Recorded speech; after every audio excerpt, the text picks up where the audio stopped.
प्रिय छात्रों, हमारा चैप्टर चल रहा था पृष्ठ रसायन, जो आज समाप्त हो जाएगा।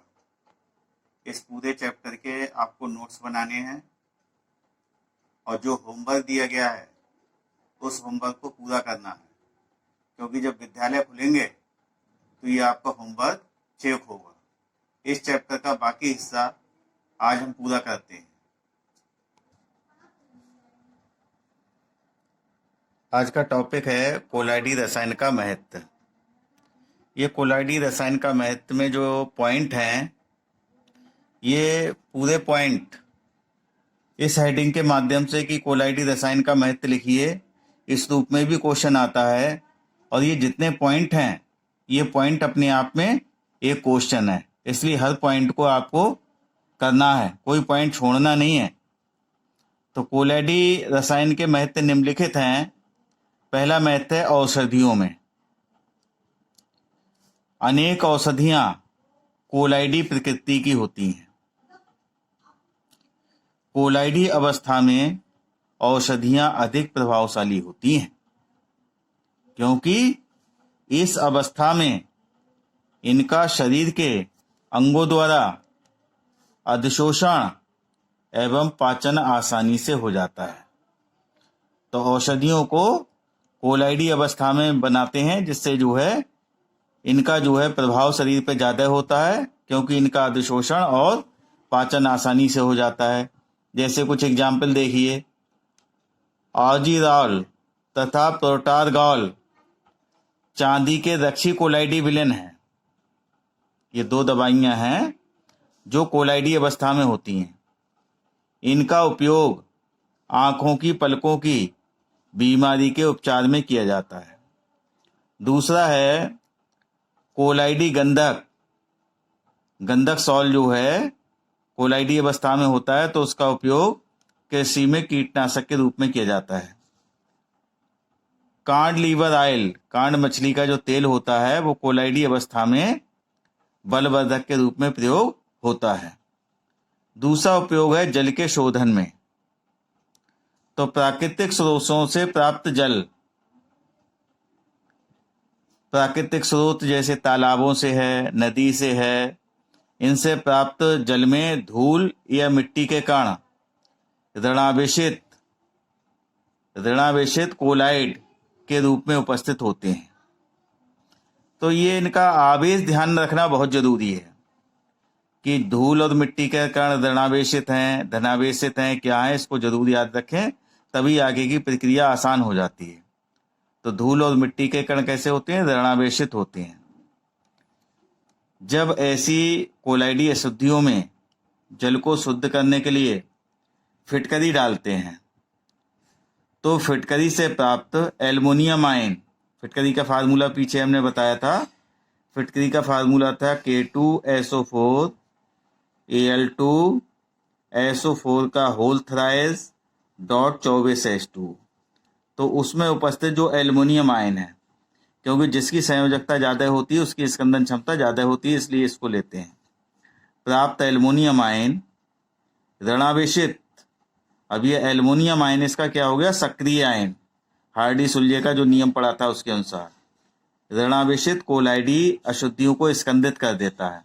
तो फिटकरी का जो एल्युमिनियम आयन है वो जल में उपस्थित मिट्टी और धूल के कणों को स्कंदित कर देता है, जो अपक्षेप के रूप में बर्तन की पेंदी में बैठ जाते हैं। तो छोटे छोटे जो कण होते हैं बड़े होकर वो मिलकर बड़े कण बना लेते हैं, अर्थात उनका स्कंदन हो जाता है, जिसे छानकर या निथार कर शुद्ध जल प्राप्त कर लेते हैं। तो इस प्रकार से जल का शोधन कर सकते हैं हम।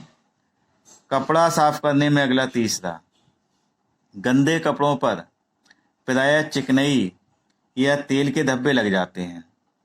इन धब्बों पर मिट्टी या धूल के कण चिपके रहते हैं। जल तथा चिकनाई एक दूसरे के साथ पायस बना लेते हैं, जो अस्थायी पायस बन जाता है।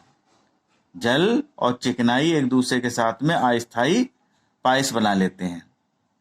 अब इसको कैसे साफ करते हैं देखिए। कपड़ों को साफ करने के लिए साबुन या डिटर्जेंट का प्रयोग करते हैं, जो पायसी कारक का कार्य करता है।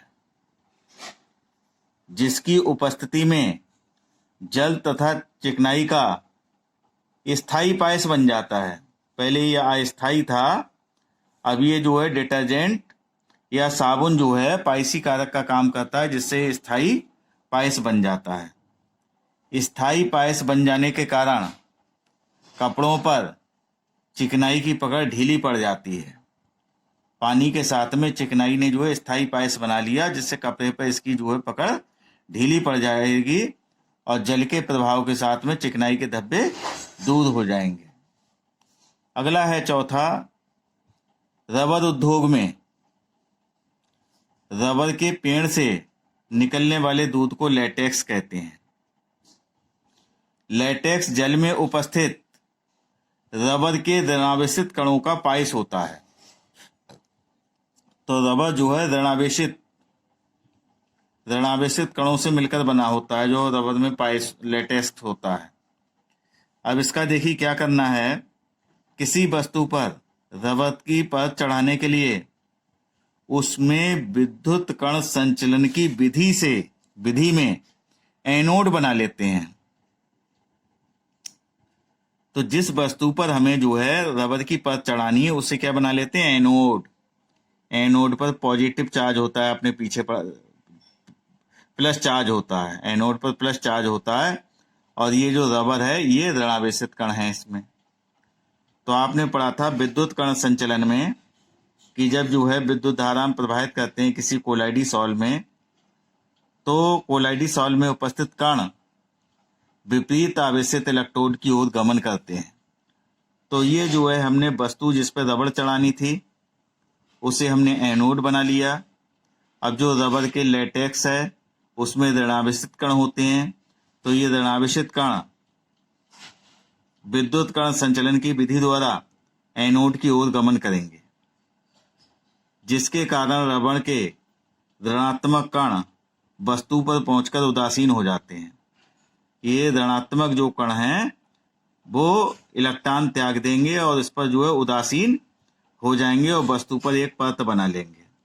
तो खिलौने वगैरह जो होते हैं, किसी धातु पर रबड़ चढ़ी होती है, तो उस रबड़ को हम इसी विधि द्वारा चढ़ाते हैं। अगला है डेल्टा के निर्माण में। ये बोर्ड में काफ़ी आता है, ये डेल्टा का निर्माण कैसे करके होता है इसे समझाइए। तो नदियों के जल में रेत तथा मिट्टी आदि के कोलाइडी कण ऋणावेशित अवस्था में होते हैं, जबकि समुद्र में जल में सोडियम क्लोराइड तथा अन्य विद्युत अपघट्य जैसे सोडियम क्लोराइड हो सकता है, सोडियम आयोडाइड हो सकता है, मैग्नीशियम क्लोराइड हो सकता है, इस प्रकार के अन्य विद्युत अपघट्य उपस्थित होते हैं। जब नदियों का जल समुद्र के जल के संपर्क में आता है, क्योंकि नदियां कहाँ जाके गिरती हैं, समुद्र में गिरती हैं, तो नदी के जल में उपस्थित मिट्टी व रेत के कण समुद्र के जल में उपस्थित विद्युत अपघट्यों द्वारा स्कंदित होकर उसी स्थान पर त्रिभुजाकार आकृति के रूप में एकत्रित हो जाते हैं, जिसे डेल्टा कहते हैं। इस प्रकार नदियों तथा समुद्रों के मिलने के स्थान पर डेल्टा का निर्माण होता है। इसे चित्र के सहायता से हम समझेंगे। ये नदी इधर को बह रही नदी है, ये नदी बह रही है।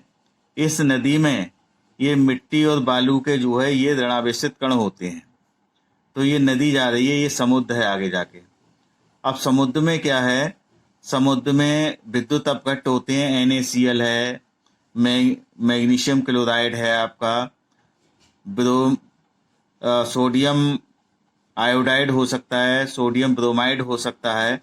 ये विद्युत अपघट्य समुद्र में पाए जाते हैं, समुद्र के जल में। तो आपने स्कंदन पढ़ा था कि जब कोलाइडी विलन में कोई विद्युत अपघट्य डाला जाता है तो इसका स्कंदन हो जाता है, अपक्षेपण हो जाता है। वो क्रिया यहाँ पर, जहाँ पर नदी आपकी समुद्र में गिर रही है, वहाँ ये क्रिया होती है। तो ऋणावेशित बालू के कण जब ये समुद्र के जल के संपर्क में आते हैं यहाँ पर, तो समुद्र के जल में उपस्थित विद्युत अपघट्ट sodium chloride, magnesium chloride, sodium iodide आदि जो होते हैं उनसे जो है संयोग करके ये इन ऋणावेशित बालू के कणों का स्कंदन कर देते हैं। और ये बालू के कण यहाँ पर डेल्टा के रूप में ऐसे करके, जहाँ पर ये नदी समुद्र में गिरती है वहाँ पर ये त्रिभुजाकार आकृति के रूप में ही जमा हो जाते हैं, जिसके लिए हम डेल्टा कहते हैं। तो इस प्रकार से नदियाँ जो है जहाँ पर समुद्र में मिलती हैं तो वहाँ पर जो है इस प्रकार के डेल्टा बन जाते हैं। तो ये अलग से क्वेश्चन आता है कि नदियाँ जहाँ पर समुद्र से मिलती हैं वहाँ पर डेल्टा का निर्माण कैसे होता है, तो इसको आपको पूरा समझाना है। अगला है, ये भी पॉइंट इम्पोर्टेंट था, नीचे वाला भी इम्पोर्टेंट है। धुएं के अपक्षेपण में जैसे फैक्ट्रियां हैं और औद्योगिक चीज़ें हैं, तो उनमें से जो धुआं निकलता है उसमें कार्बन के कण उपस्थित होते हैं। अगर उस धुएं से हम कार्बन के कणों को अलग कर दें तो जो धुएं में प्रदूषण करने की जो क्षमता होती है वो थोड़ी कम हो जाएगी। कैसे करके अलग करेंगे, देखिए।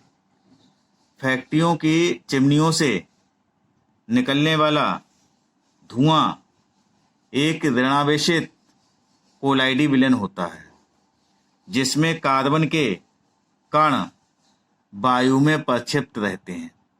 वो धुआं क्या है, ऋणावेशित कोलाइडी विलयन, और उसमें कार्बन के जो कण हैं वो विसरित होते हैं, उसमें फैले रहते हैं। इससे वातावरण प्रदूषित हो जाता है। धुएं से कार्बन के कणों को मुक्त करने के लिए कॉटरेल वैज्ञानिक का नाम है, ने एक वैद्युत अपक्षेपक का आविष्कार किया था, जिसे उन्हीं के नाम पर कॉटरेल अपक्षेपक कहते हैं। इसमें एक स्तंभ होता है, ये स्तंभ है, देखिए इसमें एक स्तंभ होता है, ये चित्र बना हुआ है, जिसमें धनात्मक आवेश वाला धातु का ये गोला लटका होता है। ये गोला लटका हुआ है जिस पे धनात्मक आवेश होता है, क्योंकि इसके लिए हमने क्या बना लिया है, एनोड। एनोड पे पॉजिटिव चार्ज होता है, इसलिए इस पर जो धातु का गोला है इस पर पॉजिटिव चार्ज होगा। जब धुएं को स्तंभ में प्रवाहित किया जाता है, ये धुआं हम स्तंभ में प्रवाहित कर रहे हैं, तो धुएं के कण धातु के गोले के संपर्क में आकर आवेशहीन हो जाते हैं। धुएं में जो धुआं कैसा है, ऋणावेशित कोलाइडी का। जब कार्बन के कण इसके संपर्क में आते हैं तो आवेशहीन हो जाते हैं, यानी जो ऋणावेशित आवेश है वो खत्म हो जाता है और वो विद्युत उदासीन हो जाता है और अपक्षेप के रूप में नीचे बैठ जाते हैं। तो ये कार्बन के कण हैं, इनका अपक्षेप आ जाता है और ये नीचे इस पे इसके पेंदे में नीचे बैठ जाते हैं, तथा कार्बन कणों से मुक्त वायु चिमनी से बाहर निकल जाती है। अब ये चिमनी बनी हुई है, इसलिए भट्टे पे देखा होगा आपने, ऊंची ऊंची चिमनी बनाई जाती है, जिससे जो धुआं है वो ऊपर चला जाए और वो नीचे आके प्रदूषण उत्पन्न ना करे। तो इस प्रकार से जो कार्बन रहित धुआं है वो चिमनी की सहायता से ऊपर पहुंच जाता है और वो प्रदूषण कम करता है। अब देखिए बच्चों, ये छोटे छोटे दो संख्यात्मक प्रश्न हैं। यदि स्वर्ण के कोलाइडी विलयन के 10 मिलीग्राम, कोलाइडी विलयन का कितना है, 10 मिलीग्राम, NaCl के 10% विलयन का 1 मिलीलीटर, NaCl क्या है, विद्युत अपघट्ट, इसके 10% का 1 मिलीलीटर विलयन मिलाने से पहले स्टार्च का 0.024 ग्राम मिला दिया जाए तो कोलाइडी विलयन का स्कंदन पूर्णतया रुक जाता है। स्टार्च की स्वर्ण संख्या ज्ञात कीजिए। तो स्वर्ण संख्या की डिफिनीशन आपको आनी चाहिए, तब ये सवाल में कुछ नहीं हल करने के लिए, लेकिन उसकी डिफिनीशन आपको आनी चाहिए। तो उसकी डिफिनीशन थी, आपकी स्वर्ण संख्या की डिफिनीशन थी कि रक्शीकोलाइड की मिलीग्राम में वह मात्रा जो किसी विद्युत अपघट्ट के 10 मिलीलीटर विलयन में NaCl के 10% विलयन का 1 मिलीलीटर मिलाने से पूर्व मिला दिया जाए, जिससे उसका स्कंदन पूर्णतया रुक जाए। तो जो रक्शीकोलाइड की मिलीग्राम में जो मात्रा है वो उसकी स्वर्ण संख्या कहलाएगी।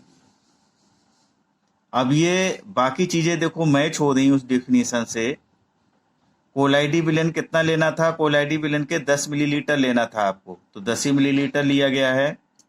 और NaCl के 10% विलयन का 1 मिलीलीटर लेना था, उसमें डेफिनेशन में आप पढ़ेंगे, तो 1 ही मिलीलीटर लिया गया है।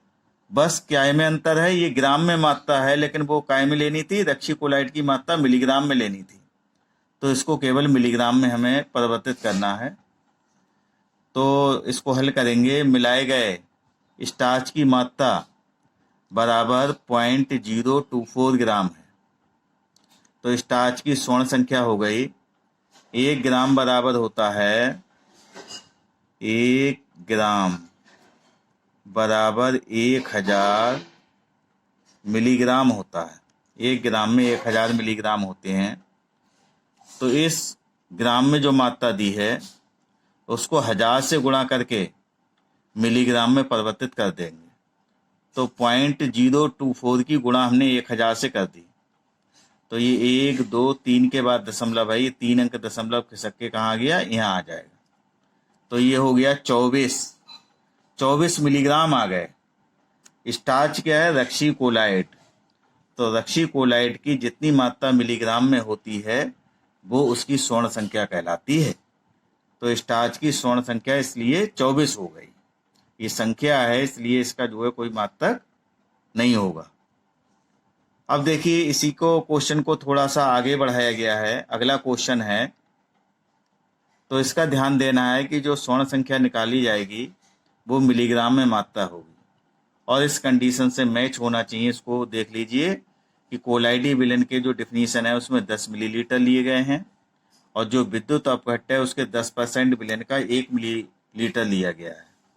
इसको मैच करना है। अगला सवाल इससे आगे थोड़ा बढ़ाया गया है। अगला क्वेश्चन है, स्वर्ण के कोलाइडी विलयन के 100 मिलीलीटर में NaCl के 10% विलयन के 10 मिलीलीटर मिलाने से पहले स्टार्च का 0.25 ग्राम मिलाने पर कोलाइडी विलयन का स्कंदन पूर्णतया रुक जाता है। स्टार्च की स्वर्ण संख्या निकालिए। अब इसमें थोड़ा सा सवाल को आगे बढ़ाया गया है। ये जो डिफिनीशन है स्वर्ण संख्या की, उसमें डिफिनीशन में कोलाइडी विलयन का जो मात्रा ली है वो 10 मिलीलीटर दी है और यहाँ पर कितना है, 100 मिलीलीटर में। तो 100 मिलीलीटर में NaCl के 10% विलयन का 10 मिलीलीटर मिलाते हैं, तो हमें ये निकालना है कि 10 मिलीलीटर में कितने ग्राम जो है स्टार्च डाला जाएगा। ये कितने में डाला है, 100 में, 100 ml में, तो हमें 10 ग्राम में निकालना है पहले। तो 10 ग्राम पे निकाल लेंगे। तो देखिए इसको हल करते हैं। 100 मिलीलीटर गोल्ड सॉल्ट में मिलाई गई स्टार्च की मात्रा बराबर दी है 0.25 ग्राम।